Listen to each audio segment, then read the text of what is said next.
The NHL Playoffs are my favorite time of the year, and I will never be convinced otherwise. 16 teams in a near 2-month gauntlet to the death, overcoming mental, physical, and external adversity to lift the most glorious trophy in sports. Immortality defined. Anyone who's won it can attest to the feeling. This go-around will be different. No Boston. No Rangers. No fucking Penguins. There will be former champions, successful rebuilds, and surprising revivals all the same. Time to discuss them. Turns out a way to get a team to unlock a higher level of potential is to suffer humiliating first-round exits. Rick Bowness swells with pride in the TNT studio. These Jets have pushback. Look to the true north and find glorious rewards. An offense flush with depth and power play skill. Incredibly reliable defensive strength. And there's also that Hellebuck guy in net. He might be pretty good too. Even if this season's been an incredible success, the postseason's one of enormous pressure for Winnipeg. They have to make a deep run. It's been far too long since they've tasted such nectar. The downside? They've been cursed with the unbreakable hex of the President's Trophy. It is a symbol of doom to all who inherit it. Let it begin with an injury to Nikolai Ehlers. All he did was back into a zebra. That's the kind of horror we talk about. All in. Jerry Jones can learn a thing or two from the stars. Years upon years of getting close to the precipice only to fall off at the last moment. Colorado, Vegas, Edmonton, more. Who the hell knows when there will be another chance like this? They have more firepower than a fucking aircraft carrier. Mikko Rantanen's in-house, and he's performing admirably in the system. The pressure on them's even greater than Winnipeg's. At least the Jets have won the division. At least they're exceeding expectations. The Stars' ambitions are right now. The forward depth's the best in hockey. Jake Ottinger's in peak form. Tyler Seguin and Miro Heiskanen are returning to take revenge on Mark Stone. So why the hell are they playing their worst hockey right before the dance? Hey, Dallas. Earth to Dallas. Get your fucking shit together. Do you really want this to be Jamie Benn's potential final memory as a star? Or is this just a standard? The record's highly deceiving. This Avalanche season's been rockier than Denver's competence in baseball. A shitload of injuries on the wings masked by the horrors of Forgiev. Complete goaltending overhaul, significant changes throughout the roster. The goalie changes worked out well, by the way. Mikko Rantanen, we're not paying you $14 million a year, get the hell out. That's worked out well so far, too. Over time, they finally gained quality depth and health from key players to seek a return to the heights of old. They couldn't get Crosby, but Nelson and Coyle work at center. It's very possible, but more is needed. Yet from the mist enters a creature of fables and tall tales. A mythological being who's come back from hell itself to enter the arena again. The Captain. Arisen from fighting the Balrog of knee cartilage replacement at the best possible time. He will arrive with the Rohirrim on the third day. At dawn, look to the east.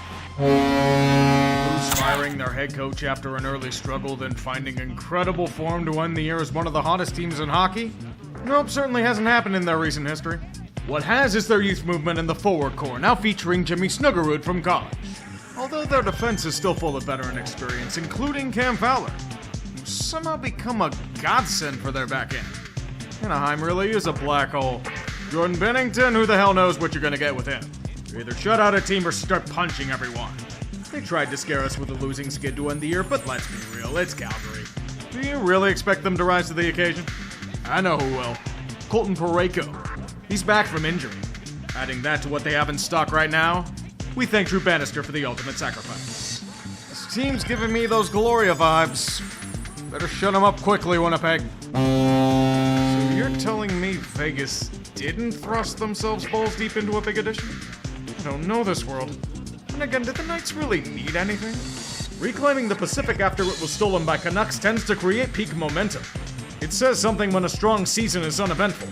Rattling off wins despite losing Marchessault, Aiden Hill maintaining strong form in net, Mark Stone with his perennial long-term visit to the repair shop. That tradition, the Golden Knights boast a potent power play and goal scoring in bunches. Seattle's failure to launch has proven that Vegas is different. They actually know what they're doing. Even if their year was ho-hum, the hunger for another cup hasn't faded. The Golden Knights are a strong group as expected. Yet they've been oddly flying under the radar. I feel like Ilya Samsonov in net. A total wildcard. Let's hope you get the version that can make a save. One desire fills their hearts. A single logo burns bright for miles on end. Edmonton. LA's played them 3 straight times. They've lost every single one. and it hasn't been all that close. But times might be different. The Oilers look weak. LA boasts strong defense and net minding without the gimmicky 1-3-1. Andrzej Kopitar has fed the souls of at least 5 younglings a day to maintain his abilities. It's less of a mirage than last year's run was, which tends to happen when freed from the horrible Dubois. They lack high-end ability, but their depth is second to none. And at full strength, the Kings have quietly been dispatching opponents left and right. Long live the defensive cocoon, and long live Darcy Kemper's return to 2022 form. But please score in more than sparse bunches. Yet there's only one goal in mind right now. Beat the Oilers. Beat them to a pulp. Then and only then can they look further. This is why you have to make your chances count when you get to the brink. Because the dice may not roll in your favor next time. Things were looking like standard Edmonton until DEFCON 1 hit like a nuke headed for downtown. Connor and Leon both suffered long-term injuries. I don't need to explain how fucked the Oilers were. One long skid without high-end talent put them in peril. Losing home ice to the fucking Kings. Corey Perry's got a cup-losing streak to maintain, you know. McDavid's back, but is he anywhere near full strength? Leon's first games back will be in the playoffs, so who knows how he'll do.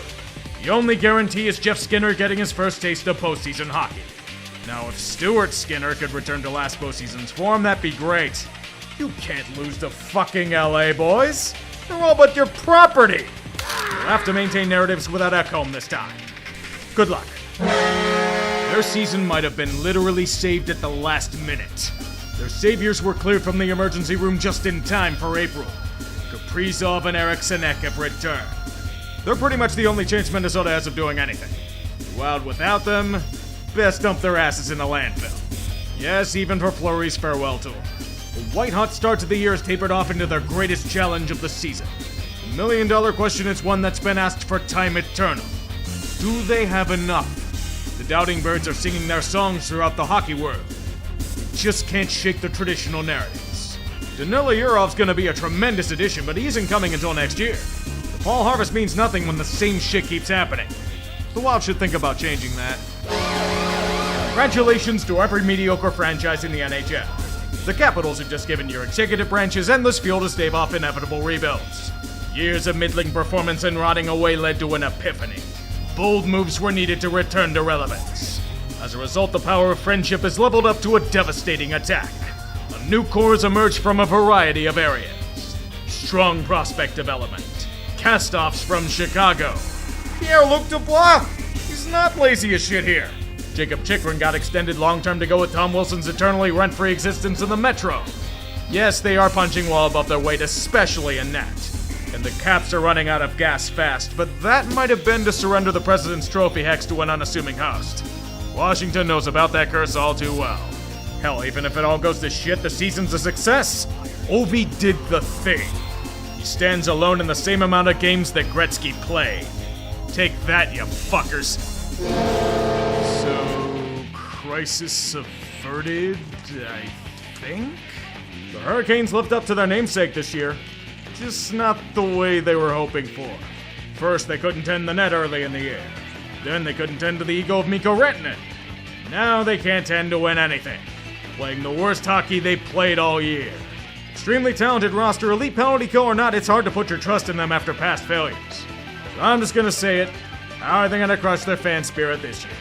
Quadruple overtime elimination game or game winner by Mikko Rantanen? Hey, at least in the latter category, the Canes make it to the Cup, so yay? I cannot exaggerate how much pressure's on them. Any more and it'll crush them into a finely congealed paste. For a team that lives in its fears, they need a deep run. And even that may not be enough. Cup or bust. Something tells me this is gonna blow up in their face like the Rantanen deal. Fucking finally! The Devils get to enjoy the pleasures of great defense and goaltending for the first time since, I think, the age of Brodeur? Tom Fitzgerald's ass is no longer searing hot. Jacob Markstrom and Jake Allen are the rocks to bring New Jersey back to relevance. The only thing it cost them was anything resembling player health. No Jack Hughes or Dougie and more. The climb just got significantly steeper. Without their elite players, the Devils have frozen over and are being perfectly preserved for next season. Jake and Jacob, you're going to be forced into Atlas carrying the world duty. Although if you want to make us laugh, you can always beat Carolina. Yeah, they're probably fucked, aren't they? Man, this team might be more cursed than the Canes. Then again, we said this about them against the Rangers a few years ago. They said it was gonna be the Iser plan that emerged. What a hilarious proposition. All those pundits should have looked further north. Quebecers, you have permission to pump out your chest for about a week. Even though you shouldn't, since they nearly choked away the spot at the last minute. For fuck's sake, the Habs couldn't beat tanking Chicago. That being said, crisis averted, still a strong season. Years of wandering a post-cup finals abyss have led to the fruits of a new core. Lane Hutson's a stud. Suzuki and Caulfield are a strong 1-2 punch. Plus, Ivan Demidov made his way across the pond to kick ass out the gate. It's here where you realize something. Sam Montembeau's been that good all year? With that awful defense in front of him? Yeah, they're probably getting slaughtered. Still good to be back. It says something when the Maple Leafs are experiencing some of the best regular season success in decades, yet I'm woefully unimpressed by them every time I watch. Yes, I know it's by design, but analytics show us a team that's a glorified mid-pack unit. Repeatedly stealing games they should easily lose thanks to the glories of high-end talent. Somehow getting every lucky bounce imaginable thanks to the blessing from the hockey gods themselves. Hell, even the refs are literally bailing them out. It's a smoke and mirror show led by goalies playing eons over their head. Wait, Toronto with good goaltending? What kind of timeline did I step into? This is one of those double negatives that isn't supposed to exist. Boston's gone, you know. Their boogeyman's out of the way. Someone else will have to take up the mantle. Maybe it'll be Marner. Probably the last go-around with him as a Leaf. Devil Magic's gonna make them go far, won't it? Trying to keep a window pried open is a dangerous proposition. Years of slow decline force action. The old stalwarts must be purged. Or in the case of Ryan McDonough, brought back. This is a new era of the Lightning. One still dominating on the power play, but a good bit better 5-on-5. Analytically and production-wise, they're one of the best teams in hockey. Minus a rough November. Scoring goals at will. Tampa Bay knows the time is now. Their core is aging. The best defensemen on their roster are in their mid-30s. Nikita Kucherov has won yet another Art Ross. They once again ran Vasilevsky into the ground. It's not a metric shit ton of tension, but chances like this don't come around often. If they fail, they probably have another year to prove themselves worthy again, but best not to rely on that. Maybe this was the cup hangover the gods envisioned. Nothing to offend the glorious champions, but everything just feels off about them. I don't know, it could be the Kachuk injury since the Four Nations tourney or the Aaron Ekblad suspension. Might even be willingly cursing themselves with Seth Jones. He's been alright here at least. I still have to figure out how to deal with Brad Marchand and a Rats uni though. The good news is that they should be close to full strength in the Battle of Florida, but the team's been sluggish in the short term. It's understandable, playing that many games over the years tends to wear you down. They need to find a way to get their mojo back. Better hope Officer Bob's up to snuff. If not, it's Vitek Vanacek. Ugh. Buffalo would never do such a thing. Dylan Cousins is free from the shackles and able to join a real team. Just didn't think it'd be Ottawa. Who knew that finally finding a goddamn goalie would lead to success? Boston wants to get rid of Linus Ullmark, they'll gladly pay him what he wants. That and a touch of Levy Maryland saving their ass in January. What you get's an interesting young core with a few veteran hands to guide them. Claude Giroux's return home has finally brought balance to the Senators again. The odds are against them, especially since it's the infamous learning experience year, but they've been riding good form as of late. Plus, it's a long-awaited renewal of the Battle of Ontario. Who knows? Maybe you go on another deep playoff run like last time. Fresh from the bench, it's Crosby. Crosby on Kunitz and shot. On second thought, let's not talk about that one. This first round's gonna be on fire. Probably literally. The Battle of Ontario. The Battle of Florida. The Mikko Rantanen and Marc-Andre Fleury Bowls. It's so beautiful to see. But the two teams that'll make it out, better just picking names out of a hat. I'm a firm believer that Canada's stealing the game back to where they feel it belongs. Gary Bettman wakes up in a cold sweat of maple syrup at the thought. That being said, their superiority complex over their southern neighbor will continue with the Toronto versus Winnipeg Cup final. It's the insufferable outcome we all deserve. This has got to be punishment for those 51st State jokes. And off the drop, McDavid went forward, and nearly got a shot off. McCarr sends it around. Martin waiting. Connor